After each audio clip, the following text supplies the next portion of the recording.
ঢাকার ধানমন্ডি ৩২ নম্বরে বিক্ষুব্ধ জনতার ভাঙচুরকে আওয়ামী লীগের ১৫ বছরের নির্যাতনের রাজনীতির নির্মম পরিণতি হিসেবে দেখছেন দলটির সাবেক সংসদ সদস্য তানজিম আহমেদ সোহেল তাজ।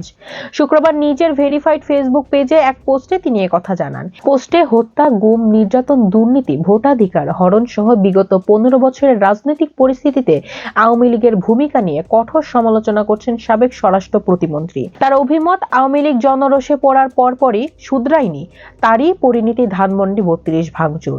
ভাঙচুরের খবরে স্ক্রিনশট দিয়ে ক্যাপশনে সোহেল তাজ লিখেন, কি নির্মম পরিণতি! ১৫ বছরের হত্যা, গুম, খুন, নির্যাতন, নিপীড়ন, গণতন্ত্র ধ্বংস, ভোট অধিকার হরণ, দুর্নীতি, লুটপাট, লাখ লাখ কোটি টাকা অর্থ পাচার এবং জুলাই আগস্ট গণহত্যা করে আত্মোপলব্ধি, আত্মসমালোচনা, অনুশোচনা না করে হাজার হাজার আনুষক পঙ্গু করে শত শত মানুষকে অন্ধ করে ক্ষমা না চেয়ে আবার বিদেশে বসে এখন আন্দোলনের ডাক দিলে আর কি পরিণত হতে পারে?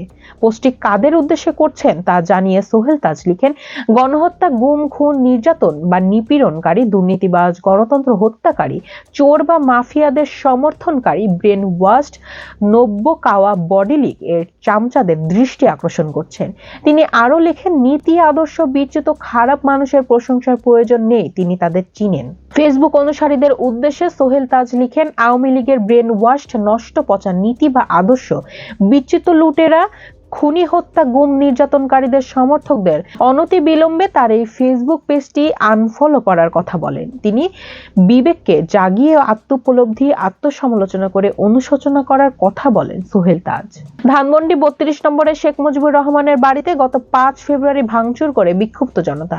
প্রথমে আগুন লাগিয়ে এরপর তা বুলডোজার দিয়ে ভেঙে ফেলা হয়। বাংলাদেশের প্রথম প্রধানমন্ত্রী তাজউদ্দিন আহমেদ ছেলে তানজিম আহমেদ সোহেল তাজ ব্যক্তিগতভাবেও তিনি রাজনীতির সঙ্গে জড়িত ছিলেন। ২০০৯ সালে আওয়ামী লীগ সরকারের প্রথম মেয়াদে তিনি দায়িত্ব পেয়েছিলেন স্বরাষ্ট্র প্রতিমন্ত্রী, তবে সে পদে বেশি দিন ছিলেন না। এরপরই তিনি রাজনীতি থেকে সরে যান।